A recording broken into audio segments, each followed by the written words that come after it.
देख रहे कनिष्ठ 24 में हूँ आपके साथ तनु चतुर्वेदी। देखिए बता दें एक बार फिर से आपको चौकीदार दफादार का मामला शुरू हो गया है। जी हाँ, ये लगातार से मामला आपको देखने को मिले। इनकी जो मांगे थी, मांग को लेकर लगातार ये आपको रोड पर उतरे, धरना प्रदर्शन कर रहे हैं। हाल ही में अपने पटना के गांधी मैदान में भी देखा था। लेकिन इनकी एक तरफ तो चिराग पासवान कहते हैं कि दलितों की मसीहा हैं, लेकिन वहीं पर चिराग पासवान तो समर्थक करते हैं, लेकिन चुप क्यों है? हमारे सहयोगी आपको देख रहे हैं साहिल जी और मुस्कान जी और राहुल जी, तमाम इनको बात करेंगे आखिर चिराग पासवान इस मामला पर चुप क्यों है। साहिल जी, दफादार ये चौकीदार मामला लगातार से चलते हुए आ रहा है, कल ये लोग फिर से धरना पर बैठने जा रहे हैं, वजह क्या है? देखिए, सबसे पहली बात है कि जो चौकीदारों की नियुक्ति हुआ करती थी, चौकीदार दफादार की, वो नियुक्ति बंद हो गई है और उस नियुक्ति को चालू नहीं किया जा रहा है। यही सबसे बड़ी वजह, समझे। और 21 तारीख को जो है, 21 तारीख यानी कि कल से संभवतः जो है गर्दनीबाग में फिर से आमरण अनशन जो है चौकीदार दफादार के लोग कर रहे हैं। अब सवाल ये है कि चौकीदार दफादार के लोग जो है आमरण अनशन दोबारा उनको करने की जो है जरूरत क्यों पड़ी है? तो बात ये है ना कि लगातार वो लोग प्रयास किए, आमरण अनशन किए। आमरण अनशन करने के बाद जो है उनके आमरण अनशन को तुड़वाया गया, लेकिन आश्वासन के बाद उन्हें कुछ मिल नहीं पाया। उसके बाद वो लोग जेल भरो आंदोलन किए। जेल भरो आंदोलन करके भी जो वो लोग थक गए।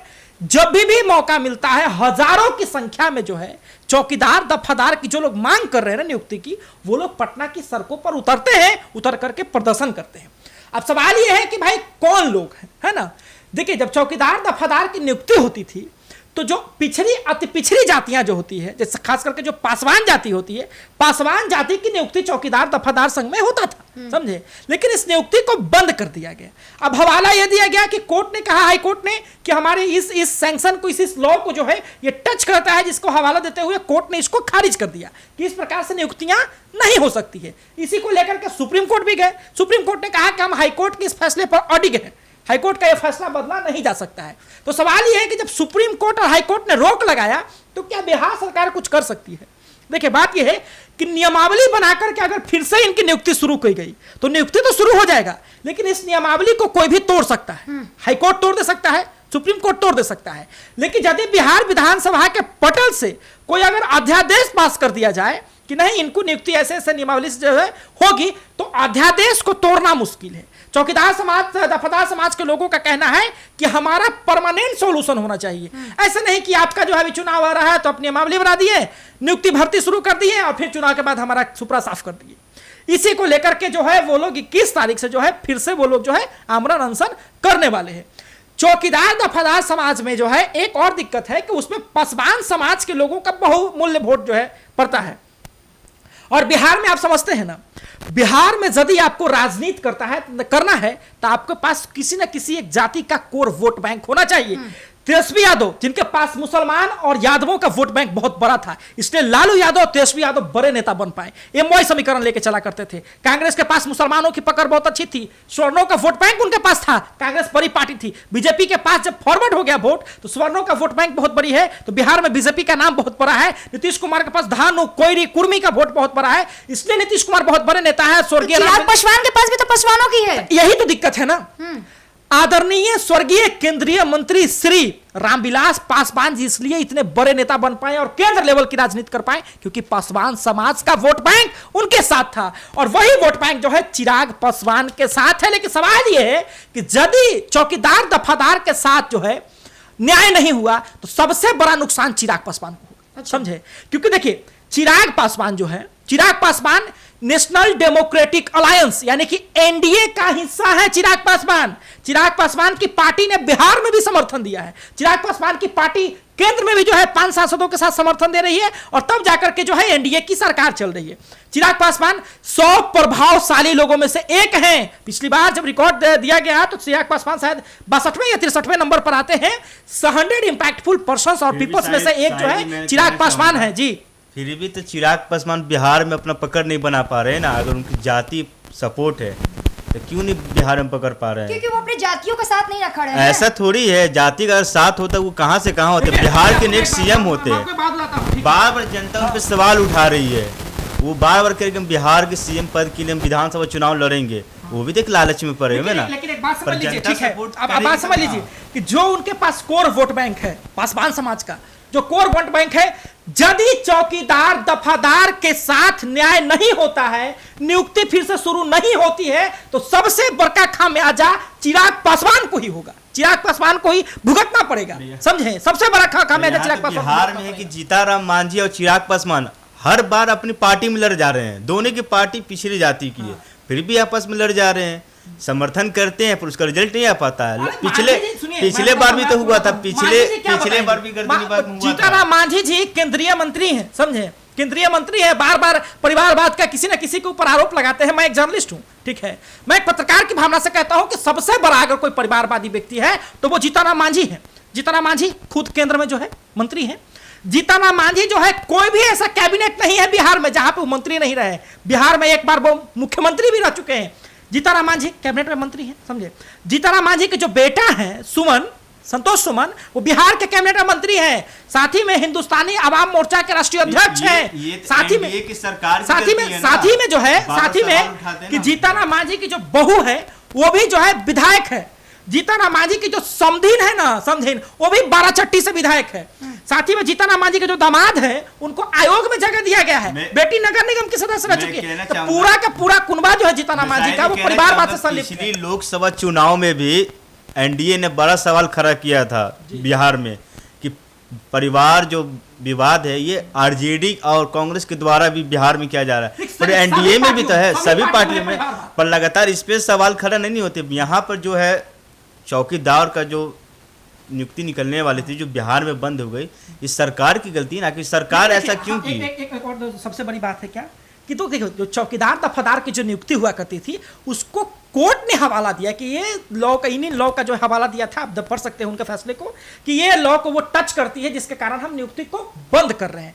लेकिन सवाल ये है कि इस नियुक्ति को अगर मान लो कि चौकीदारों के साथ न्याय नहीं तो नुकसान किसको? अगर चौकीदारों के साथ न्याय नहीं हुआ तो सबसे बड़ा खामियाजा तो चिराग पासवान को भुगतना होगा, क्योंकि वो केंद्रीय मंत्री हैं और कुछ कर नहीं रहे। कई जगह जनसभा में जाते हैं, डोमिसाइल पे बात करते हैं, बीपीएससी टीआरई का जो वैकेंसी है इसको बात करते हैं, रोजगार पे बात करते हैं, बेरोजगारी पे बात करते हैं, महंगाई पे बात करते हैं, चुनाव लड़ने पर बात करते हैं। लेकिन एक भी मंच साझा करते हुए चिराग पासवान ये नहीं कहते हैं कि चौकीदार दफादार के साथ हम फिर से साथ हैं, समझे? यही जब पिछली बार जब वो लोग आंदोलन कर रहे थे, जब पिछली बार वो लोग आमरण अनशन पर बैठे थे, तो चिराग पासवान के जीजा और जमुई से सांसद श्री अरुण भारती जी, जो कि लोक जनशक्ति पार्टी रामविलास के प्रदेश प्रभारी है बिहार के, वो जाकर के उनको जूस पिलाए थे, उनको काजू खिलाए थे और कहते कि हम आपके साथ हैं। सड़क से लेकर के सदन तक आपकी लड़ाई लड़ेंगे, चिराग पासवान जी ने भी कहा था। लेकिन फिर भी जो है अभी तक चौकीदार दफादार का मामला अटका हुआ है।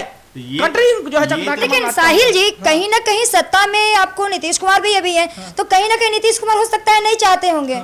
देखिए लीजिए, देखिए ये बातें मैं इसको संभावना के तौर पे कह सकता हूँ। हो सकता है नीतीश कुमार जी को इससे कोई लाभ नहीं होगा। अच्छा, नीतीश कुमार जी को उनका पता ही, देखिए रामविलास पासवान जी ने क्या कहा था, स्वर्गीय रामविलास पासवान जी ने कहा था कि सभी जातियों का वोट इधर उधर बढ़ सकता है लेकिन पासवान जाति का वोट एक तरफा पासवान कैंडिडेट को पड़ता है, समझे? तो अगर नीतीश कुमार इस बात को समझते हैं कि वोट तो हमारा तरफ आएगा नहीं, ठीक है, हो दीजिए, है ना? नुकसान किसको? नुकसान सीधे तौर पे चिराग पासवान को। और क्या नीतीश कुमार जी को नुकसान नहीं होगा? क्या नीतीश कुमार जी अगर इस बात को इग्नोर करते हैं, जहां जहां उनके कैंडिडेट खड़े होंगे, क्या वहां के पासवान जाति के लोग नहीं आते होंगे? अगर एनडीए में नीतीश कुमार साथ हैं तो जहां जहां खड़े होंगे वहां तो समर्थन देने की बात कही जाएगा। अगर उन्होंने समर्थन नहीं दिया तो वोट बैंक पर तो असर पड़ेगा, है ना? क्योंकि इंडिया तो साथ लड़ेगी। तो ये तो एनडीए को सोचना चाहिए ना, जो बिहार में उनकी सत्ता है, डबल इंजन की सरकार है, अगर नहीं करेंगे तो सरकार गिर भी सकती है आने वाले विधानसभा चुनाव में। तो जल्द से जल्द उनकी जो नियुक्ति हो उन पे फैसला करना चाहिए। मान लीजिए कोर्ट ने रोक लगा रखी है, पर बिहार सरकार एक बार कोर्ट में जाकर बात करे। नहीं, आप समझ लीजिए इस बात को राहुल जी, कि बिहार की जो गवर्नमेंट है अगर वो अध्यादेश ला देती है ना, अध्यादेश ला देती है बिहार विधानसभा के पटल से, अगर अध्यादेश ला देती है तब इनके मामला का सॉल्यूशन हो सकता है। नियमावली बना करके भी हो सकता है, ठीक है, नियमावली बना करके भी इनकी नियुक्ति शुरू हो सकती है।